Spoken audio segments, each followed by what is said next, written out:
नमस्कार। पिछले 4 दिनों में भारत और विदेश में जो घटनाक्रम हुए हैं, मैं प्रयास करूंगा कि उन सब बातों की ओर आपका ध्यान दिलाऊं।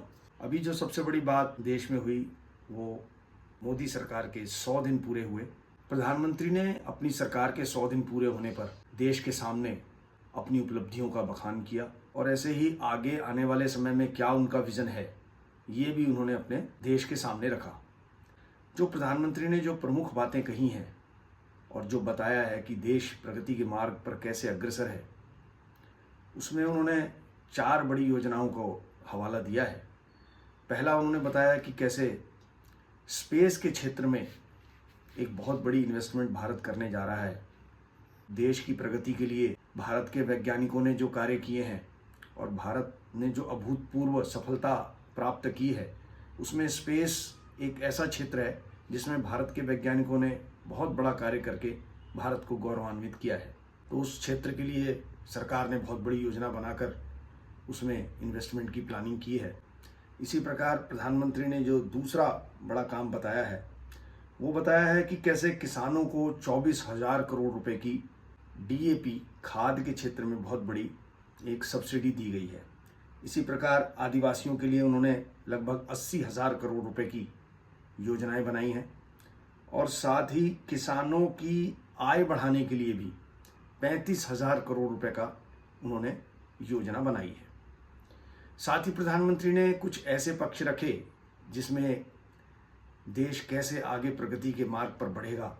तो उन्होंने घोषणा की है कि जिस प्रकार से 7,000 करोड़ घरों का निर्माण जो वंचित समाज है उसके लिए, या जिनके पास अपने घर नहीं है, तो उसमें से 4 करोड़ लगभग उनके 2 कार्यकाल में पूरे हो चुके हैं और 3 करोड़ घर इस बार के जो उनका कार्यकाल रहेगा इसमें वो पूरा करेंगे। एक और बड़ी योजना की ओर जो उन्होंने ध्यान दिलाया, 12 इंडस्ट्रियल स्मार्ट शहरों का निर्माण किया जाएगा। इसी प्रकार 8 high speed road corridor project को भी अनुमति दी गई है। 15 semi high speed Vande Bharat train को लॉन्च किया जाएगा।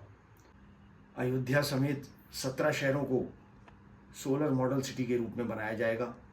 साथ ही प्रधानमंत्री सूर्य घर योजना का भी उन्होंने उल्लेख किया और बताया कि 1,30,00,000 आवेदन अब तक आ चुके हैं, जिसमें से लगभग 3,75,000 घरों ने इसका उपयोग भी करना प्रारंभ कर दिया है।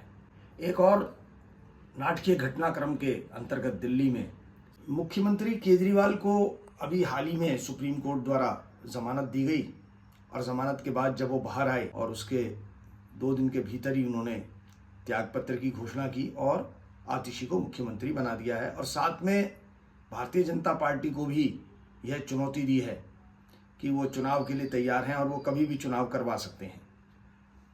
अब भारतीय जनता पार्टी और सरकार को सोचना है कि वो इसका जवाब कैसे देती है। एक और जो देश में बहुत बड़ी बात हुई, मुख्यमंत्री योगी और भाजपा समर्थित जितनी भी सरकारें हैं, वे सब के सब अपराधियों के लिए बुलडोज़र का इस्तेमाल करके और अपराधियों में भय पैदा कर रही थी। लेकिन आज सुप्रीम कोर्ट ने अपना फैसला सुनाते हुए बताया कि कोई भी जो ऐसा बुलडोज़र का जो उपयोग है वो तभी हो सकेगा जब उसके लिए अदालत कोई आदेश दे देगी, अन्यथा 1 अक्टूबर तक इस आदेश पर तुरंत रोक लगा दी गई है।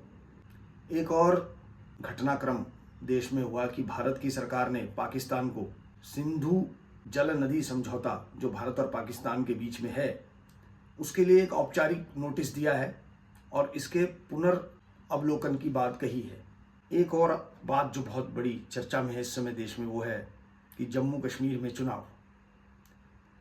आर्टिकल 370 के हटने के बाद 2019 में जब ये आर्टिकल 370 मोदी सरकार ने हटाया, उसके बाद जम्मू कश्मीर में ये पहला चुनाव है और लोकतंत्र की बहुत बड़ी विजय है।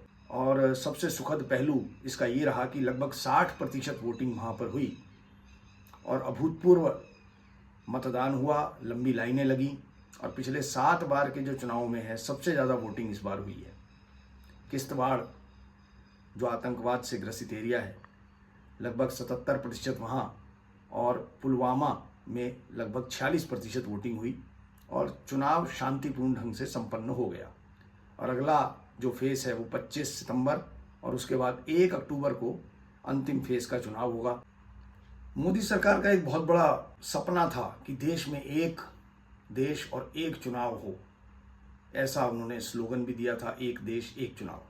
आज प्रधानमंत्री ने और उनकी कैबिनेट ने ये घोषणा की कि देश इसके लिए अब तैयार है और इसके लिए देश में सहमति बनाने की आवश्यकता है। भारत के पूर्व राष्ट्रपति रामनाथ कोविंद की अध्यक्षता में यह एक प्रयास, एक कमेटी बनी जिसने अपनी रिपोर्ट जो है प्रधानमंत्री को और कैबिनेट को सौंपी और कैबिनेट ने अपने निर्णय द्वारा इस प्रस्ताव को पास कर दिया है। सरकार ने पूर्व राष्ट्रपति की सिफारिशों को स्वीकार कर लिया है और पूरे देश में आम सहमति बनाने का प्रयास किया जा रहा है। सभी दलों से बातचीत की जाएगी क्योंकि एक देश एक चुनाव के क्या क्या लाभ हैं इसकी चर्चा भी पूरे देश भर में की जाएगी और जनता को यह बताया जाएगा कि किस प्रकार से जो प्रशासन होता है, जब भी चुनाव आते हैं तो कैसे प्रशासन को पूरी तैयारी करनी पड़ती है चुनावों की, कितनी ऊर्जा उस कार्य में लगती है। तहसीलदार, डीएम, डीसी, जितने भी प्रशासनिक अधिकारी होते हैं उन सबको कितनी बड़ी तैयारी के साथ ये चुनाव संपन्न कराने पड़ते हैं और साथ में जितने भी विकास के कार्य हैं वो सब रुकते हैं। चुनाव आयोग की भी बंदिशें प्रारंभ हो जाती हैं। इसीलिए इसके क्या क्या लाभ हैं यह आम सहमति बनाने का कार्य है और सरकार इसका पूरा प्रयास करेगी कि इसको किसी तरीके से लागू किया जाए। और अब कुछ समाचार विदेशों से भी। पूरी दुनिया की नज़र इस समय अमेरिका में होने वाले राष्ट्रपति चुनाव पर है। वहाँ पर पूर्व राष्ट्रपति ट्रंप और कमला हैरिस के बीच में बहुत रोचक मुकाबला होने जा रहा है। परंतु एक घटनाक्रम के तहत ट्रंप की हत्या की एक बार फिर से कोशिश की गई। पहले भी जुलाई मास में उनके ऊपर यह हमला हुआ था, परंतु राष्ट्रपति ट्रंप ने उस समय भी जनता के सामने आकर ये बोला था कि मैं इन हमलों से डरने वाला नहीं और राष्ट्रपति चुनाव से अपना नाम वापस नहीं लूँगा। अब देखते हैं अमेरिका की जनता किसके पक्ष में निर्णय देती है। और एक बड़ी घटना जो अमेरिका में हुई वो हुई कि स्पेस एक्स के ड्रैगन कैप्सूल के अंदर 5 मेंबर्स ने स्पेस की यात्रा की। यह एक बहुत बड़ा कदम है और नासा ने भी बताया कि कमर्शियल स्पेस इंडस्ट्री के लिए ये बहुत लंबी छलांग है और एलन मस्क की कंपनी फॉल्कन 9 ने इसमें सारा ये कार्य किया है और आगे आने वाले समय में भी लोगों को स्पेस की सैर कराई जाएगी। विदेश से एक और बड़ा सुखद समाचार आया। दुनिया में बढ़ते हुए प्रदूषण के बीच में कुछ ऐसी बातें हो रही हैं जैसे सौर ऊर्जा का उपयोग और इलेक्ट्रिक कारों की बढ़ती हुई डिमांड। तो यूरोप में एक छोटा सा देश है नॉर्वे, वहाँ पर जो इलेक्ट्रिक कारों की संख्या है वो पेट्रोल की गाड़ियों से भी अधिक हो गई है।